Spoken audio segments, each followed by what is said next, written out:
할렐루야. 아멘. 우리 앞뒤 양옆에 계신 분들 서로 인사하겠습니다. 사랑합니다. 축복합니다. 사랑합니다. 축복합니다. 네. 주님 안에 참 사랑과 참 축복과 주님 허락하시는 참 기쁨으로 오늘 우리가 함께 하나님 말씀 앞에 서는 시간 될 수 있기를 간절히 소망해 보겠습니다.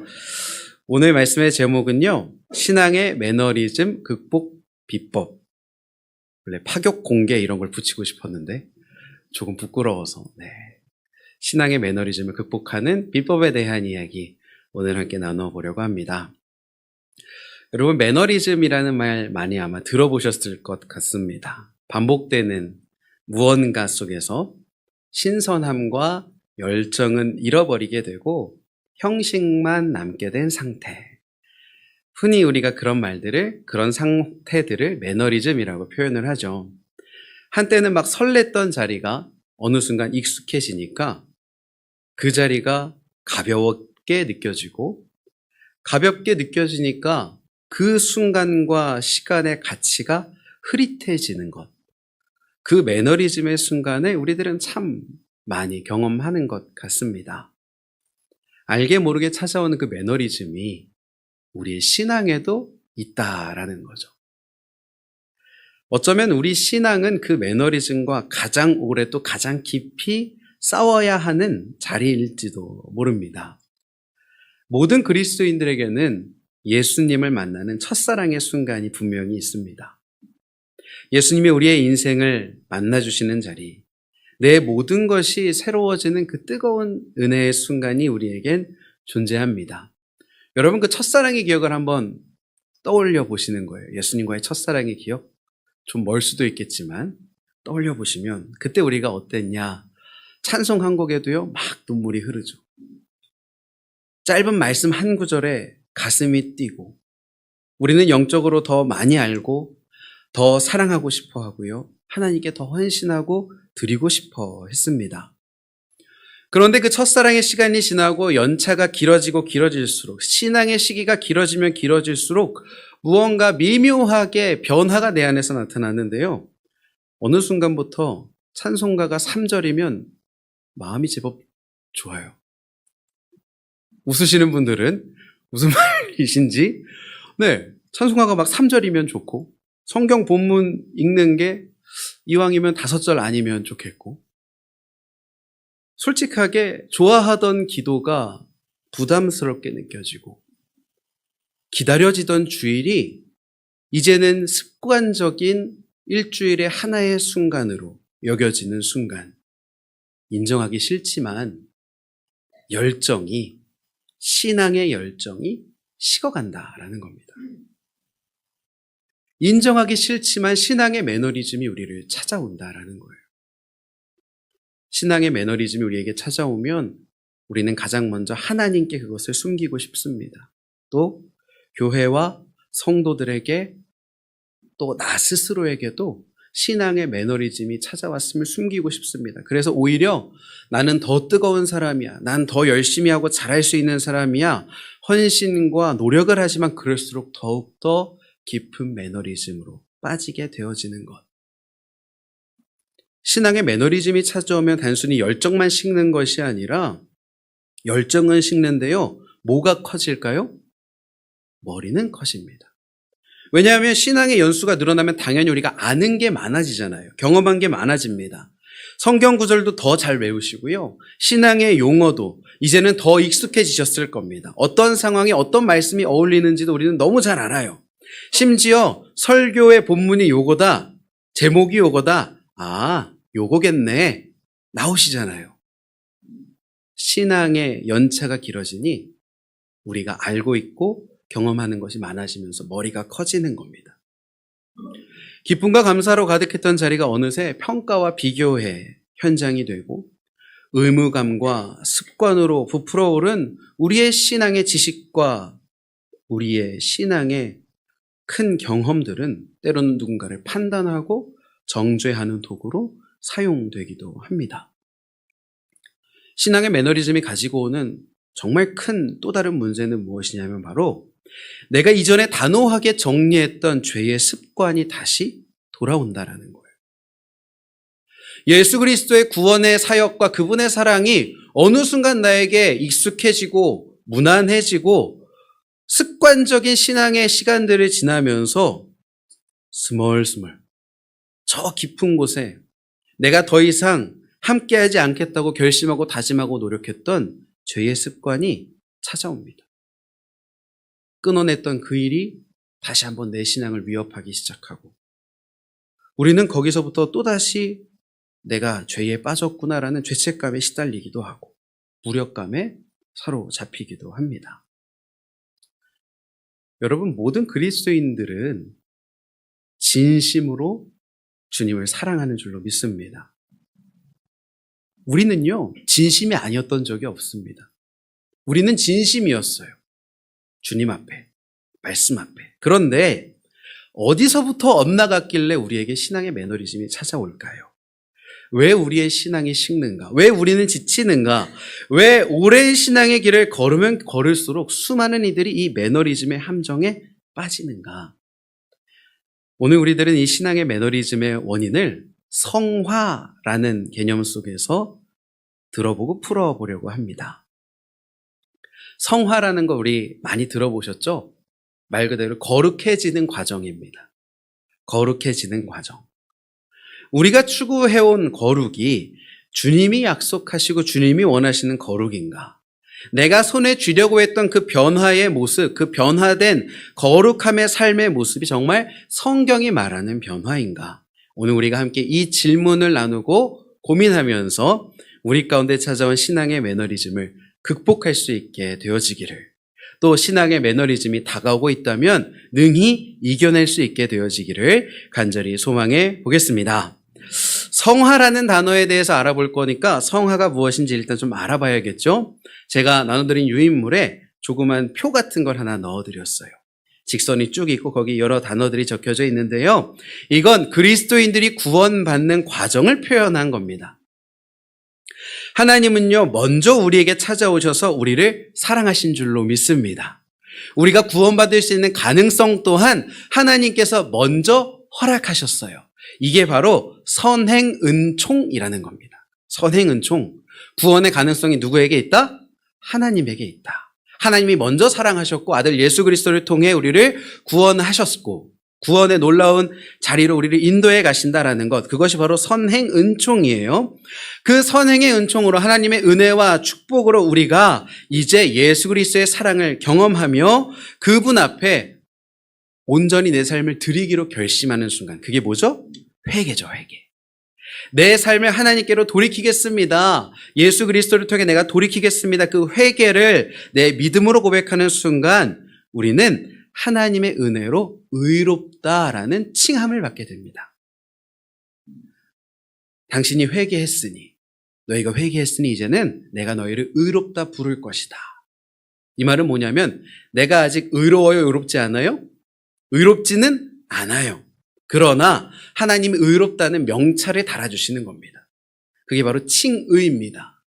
칭의, 하나님께서 의롭다 우리를 여기시는 그 순간 우리들은 거듭나는 줄로 믿습니다. 이것이 바로 회개, 칭의, 신생, 어려운 말인데요. 정리하면 방금의 그 내용이에요. 이 회개와 칭의와 신생은 동시에 우리 안에 일어납니다. 회개하는 그 순간에. 그리고 나서 우리가 이제 만나는 것이 어떤 단계입니까? 바로 성화의 단계라는 거예요.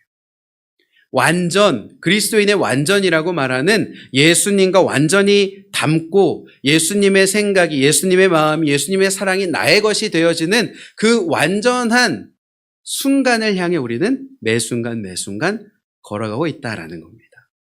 거룩해지는 과정, 예수님을 닮아가는 과정이 바로 성화입니다. 그런데 이 성화에서 문제가 발생해서 우리들은 매너리즘에 빠지게 됩니다. 우리를 혼동케 하는 잘못된 성화에 대해서 오늘 다룰 건데 그것을 우리가 가짜 성화라고 이름 붙여서 이야기해 보도록 할 겁니다. 가짜 성화. 가짜 성화는요, 모습은 신앙생활인데 그 내면은 점점 무거워지고 그 영혼은 점점 식어가게 됩니다. 여러분, 예수님 믿으시지요? 구원 받으셨지요? 그렇다면 이제 변화된 삶을 사십시오. 여러분, 이 말에 잘못된 표현이 있을까요? 의문이 느껴지시나요? 예수님 믿고 구원받았으면 어떻게 돼야 돼요? 변화돼야 되잖아요. 이 말은요, 우리가 신앙의 여정을 걸어오면서 단 한 번도 고민하고 의심한 적 없는 말입니다. 예수 믿고 구원받았으니 변화돼야지. 우리는요, 더 사랑해야 하고, 더 거룩해야 하고, 더 헌신해야 합니다. 어제보다 오늘, 오늘보다 내일 조금이라도 더 그리스도를 닮아가야 합니다. 그런데 이 말 안에 어떤 함정이 숨어 있냐 하면, 그렇다면 이제 변화된 삶을 살아가십시오. 변화에 우리는 초점을 맞추게 됩니다. 변화. 변화되어야만 한다라는 신앙의 목적이 우리 안에 들어오게 된다라는 거죠. 변화되어야만 한다라는 신앙의 목적은 우리에게 아주 작은 변화를 가지고 오는데 그게 뭐냐 하면 바로 시선의 변화입니다. 영적인 시선이요, 하나님에게서부터 누구에게로 변화될까요? 나에게로 변화돼요. 변화되어야만 하는 나. 내가 이제 예수님을 믿었으니, 구원받았으니 내가 어떻게 해야 됩니까? 변화돼야지.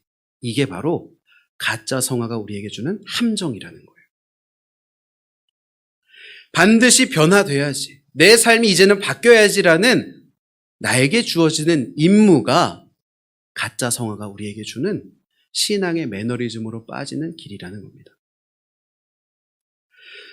처음에는 하나님이 나를 사랑하셨다였는데요, 어느 순간에 신앙의 주어가 바뀌어서 이제 내가 하나님을 더 사랑해야지로 바뀌어요.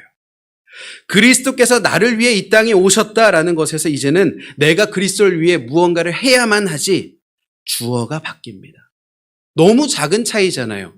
인식하지 않으면, 생각하지 않으면 깨달을 수 없는 차이입니다. 그런데 이 차이가 우리의 신앙을 매너리즘에 빠지게 만듭니다.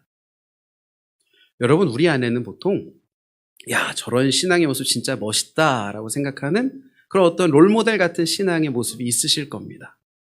어쩌면 우리가 어려서부터 신앙 안에서 자라면서 그런 롤모델이 생길 수도 있고요.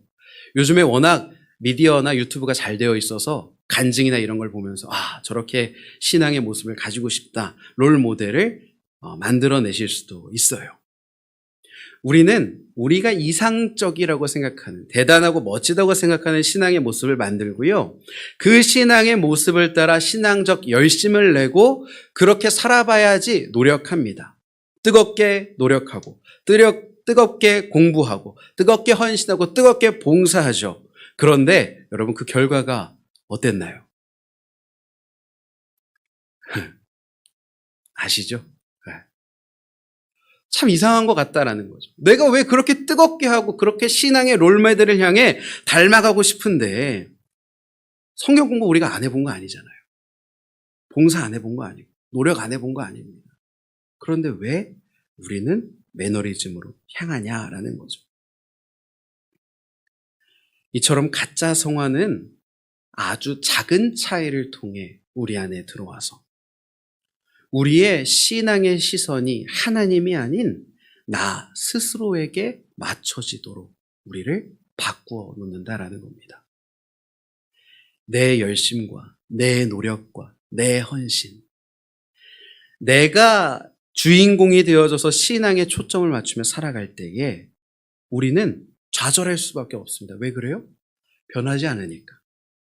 변화되어야 하는데, 변화되어야 한다고 배웠는데, 변화되는 게 맞는 것 같은데 내가 노력하고 헌신해도 변하지 않아요. 난 안 되나? 내 신앙이 뭔가 잘못됐나? 생각이 든다라는 거죠. 좌절하고 낙심하고 절망해요. 그러면서 어쩌면 이게 당연한 거 아닐까? 생각에 빠지게 됩니다. 신앙이 좋다라는 것. 여러분, 신앙이 좋은 사람이 있을까요? 우리 안에 신앙이 좋은 사람이 존재할까요? 앞에서는 저는 신앙이 좋아 보이시죠? 신앙이 좋아 보이려고 노력하니까요. 그런데 여러분, 제 안에 깊숙이 들여다볼수록 깨닫는 것은 무엇입니까? 말씀 앞에, 주님 앞에 나는 신앙이 좋을 수가 없구나.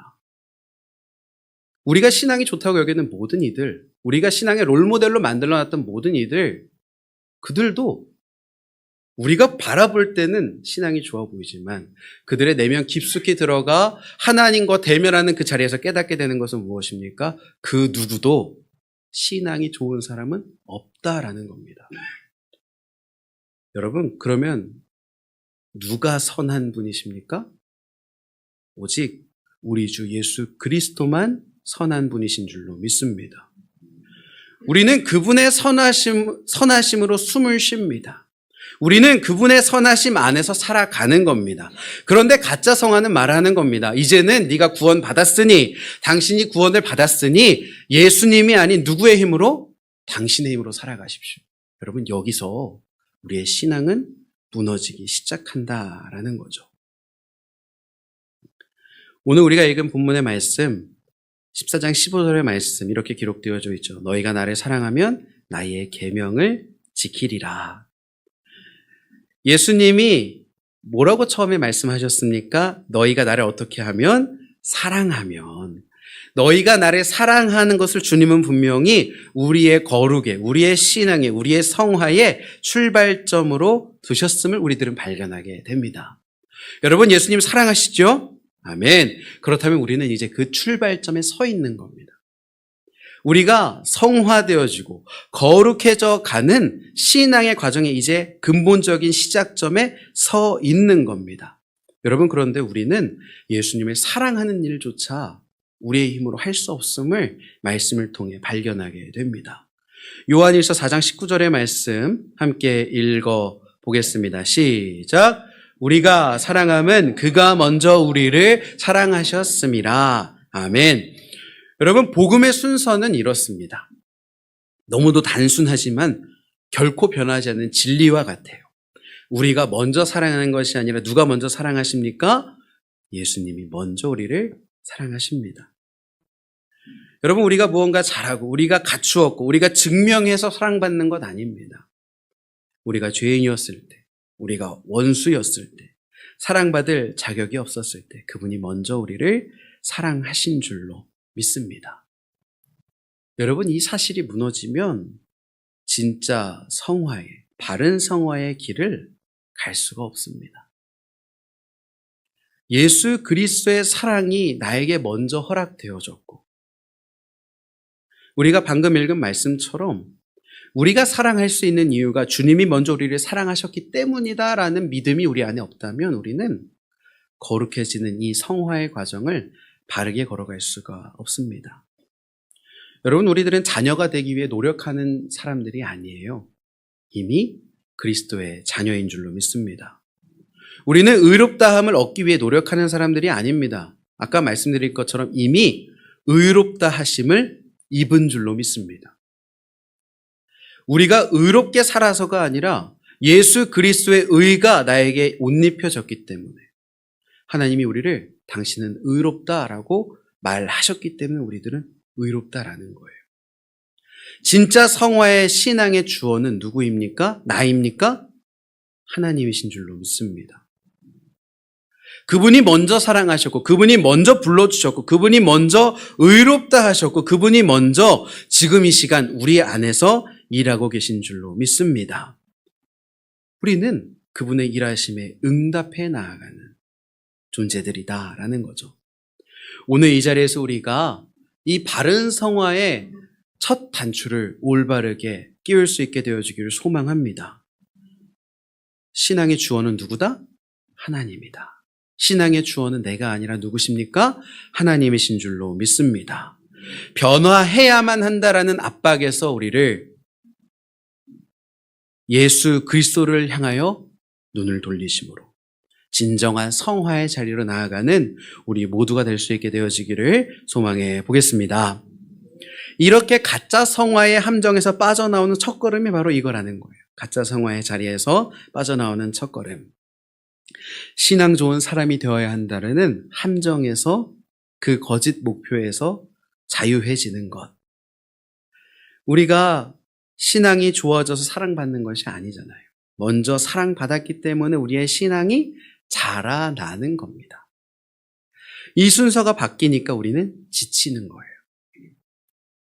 여러분, 그렇다고 변화가 그럼 잘못되었냐? 변화 자체가 우리의 삶에 나타나는 것은 잘못된 것이냐? 그렇지 않습니다. 성경은 분명히 변화되어야만 한다라고 이야기합니다. 로마서 12장 2절의 말씀 우리가 함께 읽겠습니다. 시작. 너희는 이 세대를 본받지 말고 오직 마음을 새롭게 함으로 변화를 받아 하나님의 선하시고 기뻐하시고 온전하신 뜻이 무엇인지 분별하도록 하라. 아멘. 변화는 우리가 읽은 말씀에서 드러나는 것처럼 성경적입니다. 거룩을 향한 갈망은 귀한 것이고 우리는 거룩을 향해 가야 한다고 부르심을 받았습니다. 그런데 말씀을 보니까요, 변화를 내가 하는 겁니까? 받는 겁니까? 받아예요, 받아. 분명히 변화는 내가 하는 것이 아니라 받는 겁니다. 변화는 우리가 손에 움켜쥐고 이루기 위해 노력하는 목표가 아닙니다. 변화는 주님이 우리 안에서 이루어 가시는 열매인 줄로 믿습니다. 거룩을 향한 마음조차 우리가 억지로 짜내는 것이 아니라 그 마음 또한 성령께서 우리 안에 심으시는 거룩한 목마름이고 거룩한 배고픔인 줄로 믿습니다. 우리가 더 알고 싶다, 더 사랑하고 싶다, 더 닮고 싶다 느끼는 그 마음 자체가 은혜라는 겁니다. 가짜 성화는 변화해야만 한다라는 목표를 우리에게 주지만 바른 성화는요, 변화를 신앙의 과정 속에 허락하는 선물이라는 겁니다. 이것을 깨달으면 우리는 변화로부터 자유할 수 있습니다. 변화로부터 자유할 수 있어요. 우리가 읽은 본문의 말씀 15절에 사랑하면 계명을 지키리라 예수님 말씀하시고 나서 이어서 16절, 17절에 이렇게 말씀하시죠. 함께 읽어보겠습니다. 시작. 내가 아버지께 구하겠으니 도록 너희와 함께 있게 하리. 그는 진리의 영이라 세상이 능히 그를 받지 못하나니 이는 그를 보지도 못하고 알지도 못함이라. 그러나 너희는 그를 아나니 그는 너희와 함께 거하심이요 또 너희 속에 계시겠음이라. 아멘. 사랑하면 계명을 지키리라. 이 약속 뒤에 무엇이 따라오냐 하면 보혜사 성령님을 허락하신다라는 약속이 따라온다라는 겁니다. 사랑하고 계명을 지키는 일이 우리가 의지로 해내는 일이 아니라 사랑은 우리 안에서 짜내는 것이 아니라 어디로부터 부어집니까? 위에서부터 부어지는 것. 계명을 지키는 능력이 내 힘과 내 능력과 내 의지와 내 결단이 아니라 보혜사 성령님께서 우리 안에서 거하시며 일으키시는 일인 줄로 믿습니다. 보혜사라는 말 자체는요, 헬라어로 파라크레토스라는 표현인데 중보자, 위로자, 변호자 이런 의미를 가집니다. 해석하자면 성령님은 어떤 분이시냐? 곁에서 우리를 위로하시고 곁에서 우리를 보호하시고 우리를 변호하시고 우리를 가르치시고 우리와 동행하시는 분이다 이런 거예요. 17절 말씀에 너희 속에 계시겠습니다. 성령께서 우리와 함께 하시는 것뿐만이 아니라 어디에 계십니까? 우리의 안에 거하신다라는 거죠. 우리의 안에. 우리의 가장 깊은 자리에서 우리보다 우리를 더 잘 아시는 자리에서 우리를 위해 성령께서는 끊임없이 일하시는 줄로 믿습니다. 내가 잠을 잘 때에도 내가 그분을 잊고 있을 때에도 때로는 우리가 그분을 멀리 떠나 있을 때에도 성령님은 결코 그분의 일하심을 멈추지 않으시는 줄로 믿습니다. 로마서 5장 5절의 말씀 읽어보겠습니다. 시작. 소망이 우리를 부끄럽게 하지 아니함은 우리에게 주신 성령으로 말미암아 하나님의 사랑이 우리 마음에 부은 바 됨이니. 아멘. 이 말씀이 너무도 분명히 말하고 있잖아요. 하나님의 사랑이 어떻게 우리의 마음에 들어옵니까? 우리가 끌어모으는 것이 아니라 성령으로 말미암아 부은 바 된다. 위에서 아래로 흘러내리는 사랑.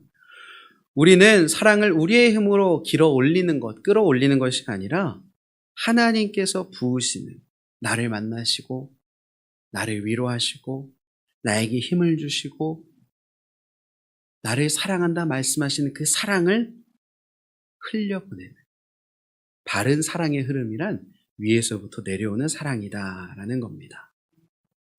가짜 성화에는 신앙의 모든 동력이 나에게 있습니다.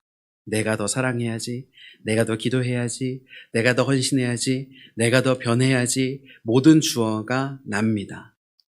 여러분 그렇게 열심히 해보시면 아시잖아요. 지칠 수밖에 없습니다. 지칠 수밖에 없어요. 동력이 나에게 있으면 동력은 바닥나기 마련입니다. 우리 안에 사랑을 끝없게 만들어낼 능력이 없잖아요. 우리의 의지는 한계가 있습니다. 우리의 감정은 변덕스럽습니다. 내가 때로는 나는 이만큼 큰 의지와 결단으로 헌신하겠어라고 말하지만 주일날 아침 내 기분 상태에 따라 내 결심은 순식간에 무너지기 마련입니다. 성경은 분명히 말합니다. 신앙의 동력은 어디서부터 나옵니까? 우리 주 예수 그리스도 성령님으로부터 나오는 줄로 믿습니다. 보혜사 성령께서 우리 안에 거하시고 그분이 우리 안에서 일하시고 그분이 우리 안에서 하나님의 사랑을 끝없게 부어주실 줄로 믿습니다. 우리는 그 일하심의 마음을 여는 이들이 되어져서 그래서 우리의 마음 깊은 곳에서부터 샘솟게 하시는 성령님의 사랑으로 우리는 마르지 않고 멈추지 않고 주님 말씀하시고 약속하신 이 거룩해져가는 삶의 과정을 나아갈 수 있는 줄로 믿습니다. 성령께서는 내 안에 내가 보지 못하고 내가 느끼지 못할 때에도 이미 나와 함께 하시며 그분의 선한 일들을 행하시는 줄로 믿습니다. 오늘 우리 모두에게 그 성령의 동행하심과 함께 하심을 믿는 믿음이 우리의 신앙의 여정 속 그분의 힘과 능력이 샘솟는다라는 믿음이 선명히 새겨지고 기억될 수 있게 되어지기를 소망합니다.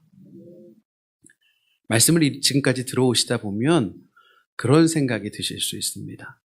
아, 동력이 성령님으로부터 오는 거구나. 아, 변화가 열매구나. 가만히 있어봐. 그럼 내가 할 게 없네. 나 뭐 하지? 네. 여러분, 그러면 구원은 되게 수동적인 건가요? 가만히 있으면 됐나요? 누워서 기다리면 뭐 알아서 변화되고 알아서 거룩해지고 성화의 길을 걷게 될까요? 아니잖아요. 참된 성화는 우리가 수동적으로 누워있으라고 말하는 것이 아니고요. 은혜는 오히려 우리의 의지를 샘솟게 합니다.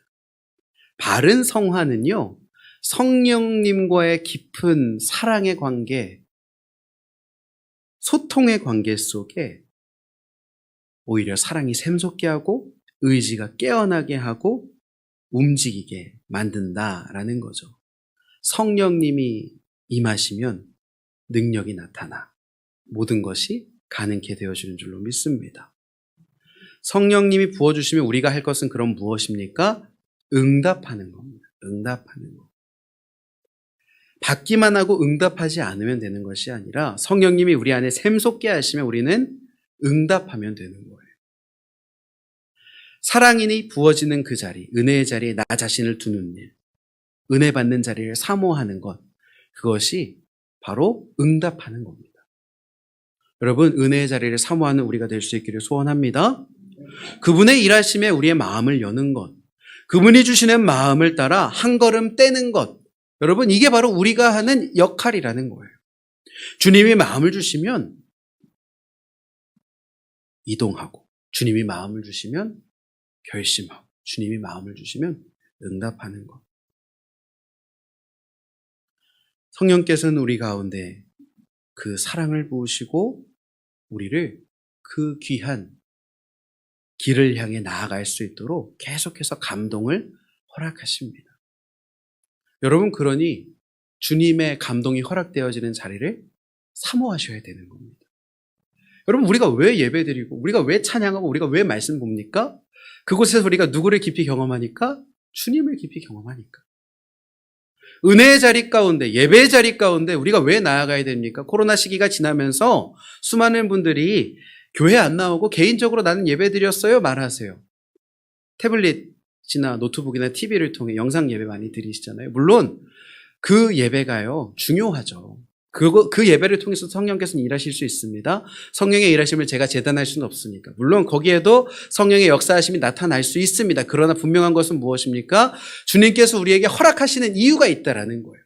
이 자리를 주님이 우리에게 허락하시고 모이게 하시는 이유가 있다라는 겁니다. 아, 내가 교회 가야겠다. 아, 내가 오늘 교회 가서 예배 드려야겠다. 주님께서 그 마음을 허락하시는 이유가 있어요. 왜요? 여기서 주님이 우리를 만나주실 거기 때문에. 말씀을 읽어야겠다는 감동이 오시면 어떻게 해야 될까요? 펴보셨으면 좋겠어요. 왜? 그 마음을 왜 주셨으니까? 만나주시길 원해서 주셨으니까. 오늘 유독 내가 찬양을 들어야겠네. 유독 내가 찬양이 들리네? 그러면 그 감정에, 그 마음에 내 마음을 여시고 따라가셨으면 좋겠어요. 왜? 그 찬양 중에 주님이 나에게 주시는 은혜가 있을 거니까. 우리가 많이 부르는 찬양 있잖아요. 하나님의 부르심에는 후회하심이 없네. 여러분 그것을 믿으십니까? 그러면 주시는 마음대로 행하셔야죠. 그러면 주시는 마음대로 움직이셔야죠. 때로는 성령님이 우리에게 어떤 마음을 주실까요? 헌신의 마음을 주십니다. 거기서 우리가 어떻게 반응하죠? 못 들은 척 하겠습니다, 주님. 그 감동 저에게 주신 건 아니죠? 네, 흘려보내겠습니다. 유독 그날 제가 좀 바쁘네요. 네. 앞서 들어오셨습니다. 이야기의 흐름을 따라. 그런 마음이 들면 어떻게 해야 돼요, 그러면? 아멘으로 가셔야 돼요. 왜 가야 될까요? 그 자리에 주님이 허락하실 은혜가 있으니까요. 주님은 분명 우리에게 감동을 허락하시고 마음을 주십니다. 저 아직 그거 잘 못 느끼겠는데요. 그러면 우리는 아직 그 감동을 느끼지 못하니 감동을 느끼는 단계까지 내 영적인 감각을 깨워야 되는 거예요. 그래서 우리가 예배드리고, 그래서 우리가 은혜의 자리를 사모하고, 그래서 우리가 기도하는 겁니다. 그 놀라운 은혜의 단계를 향해 한 걸음 한 걸음 나아가는 것, 이것이 바로 주님이 우리에게 허락하시는 진정한 변화이며 진정한 성화인 줄로 믿습니다. 초점은 끝까지 누구에게 있는 겁니까? 누가 이걸 가능하게 하십니까? 성령이 가능하게 하신다. 그 시작점으로부터 우리가 시작하여서 주님의 은혜를 사모하는 자리, 주님의 감동을 따라 살아가는 삶으로 그 삶을 살아낼 수 있게 되어지기를 소망합니다. 여러분, 성화의 자리에 머물고 바르게 성령과 함께하고 교통하기 시작하고 그분의 은혜를 사모하고 경험하기 시작하면 어떤 일이 일어나냐면요, 하나님을 사랑하게 됩니다. 처음에는 하나님이 주시는 사랑에 감사합니다. 그 표현 정도가 우리의 한계였다면 성령님과의 계속되어지는 순환과 함께함의 과정 속에 어떤 변화가 나타나느냐, 하나님을 조금씩 더 깊이 사랑하게 되는 거예요. 우리가 하나님을 사랑하고 하나님을 사모하고 하나님을 향한 마음이 커질수록 우리에게는요, 조금씩 삶의 변화가 나타나기 시작합니다. 여러분, 우리 모두 다 사랑하는 어떤 존재가 있으시죠? 다들 사랑하는 분들이 계실 겁니다. 사랑하는 분들을 딱 처음 맞닥뜨리게 되면 그것이 연인일 수도 있고 배우자일 수도 있고 아이들일 수도 있습니다. 그런데 내가 사랑하는 그 존재를 만나면 어떻게 하고 싶어요? 일단 이 존재를 잘 알고 싶어요. 내가 사랑이 깊어지면 깊어질수록 이 존재가 어떤 생각을 하지? 무엇에 있어서 기뻐하지? 무엇을 좋아하지? 알고 싶습니다.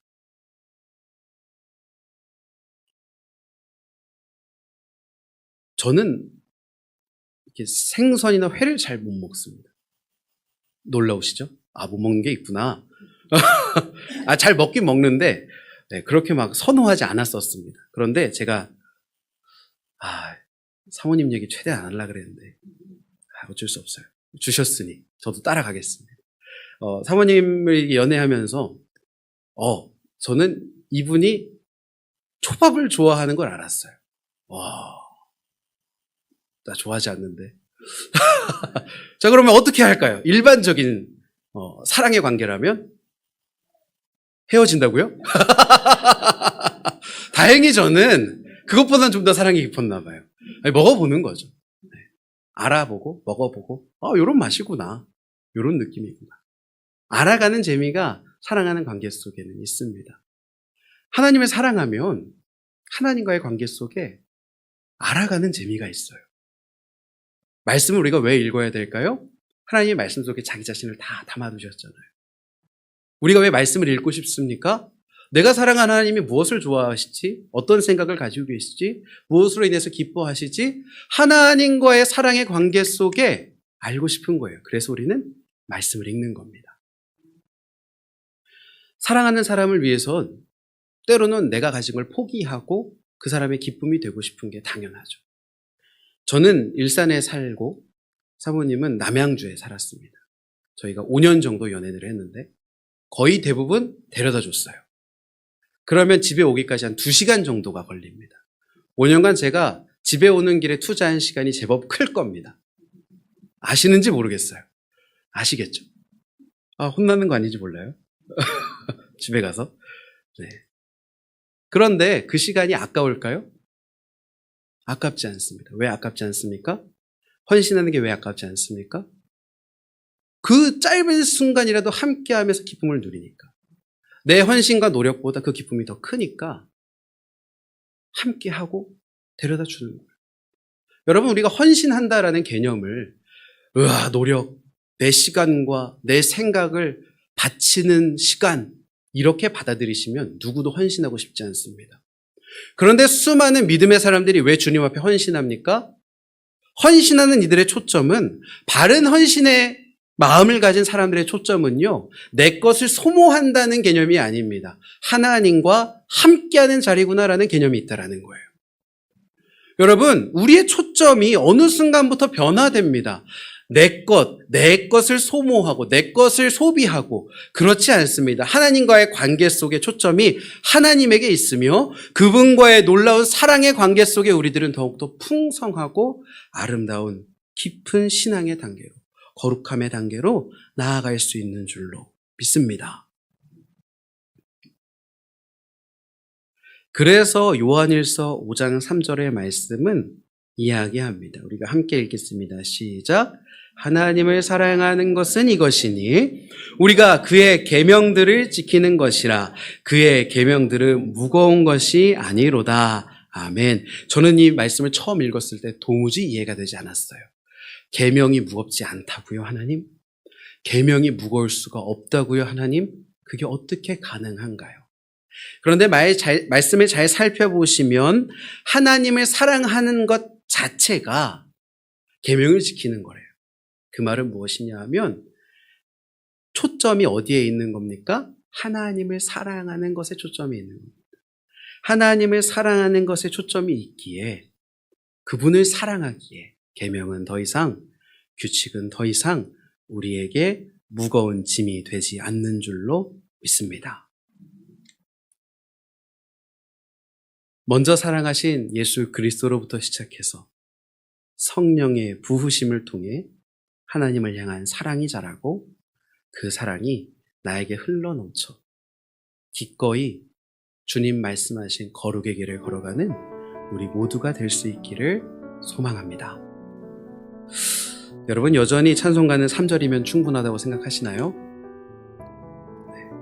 여전히 성경 본문 짧은 게 좋다고 생각하실 수 있습니다.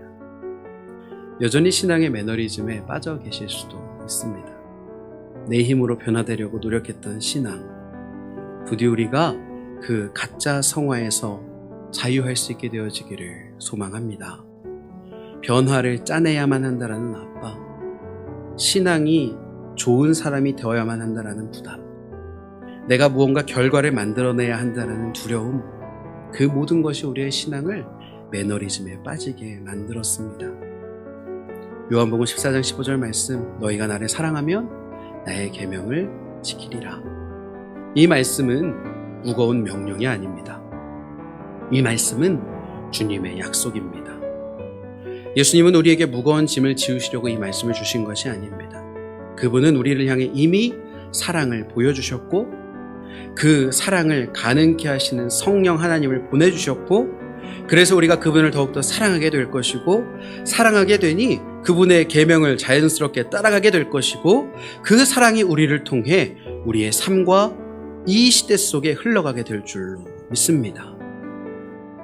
변화를 짜내려 애쓰지 마시고 사랑 안에 머무는 우리 모두가 될 수 있기를 소망합니다. 말씀 제목이 신앙의 매너리즘 극복 비법이었습니다. 여러분, 비법이 뭔지 이제 아시겠나요? 신앙의 매너리즘을 극복하는 비법은 누구에게 있습니까? 예수 그리스도에게 있는 줄로 믿습니다. 이 놀랍고도 위대한 진리 앞에 나를 비추어가며 이제는 예수 그리스도에게 초점을 맞추어 우리의 삶을 살아내는, 우리와 함께 하시고 우리를 인도해 가시는 놀라운 성령의 역사하심과 인도하심을 기쁨으로 누리며 살아내는 우리 모두가 될 수 있게 되어지기를, 사랑하는 예강 모든 가족들이 될 수 있게 되어지기를 간절히 소망해 보겠습니다.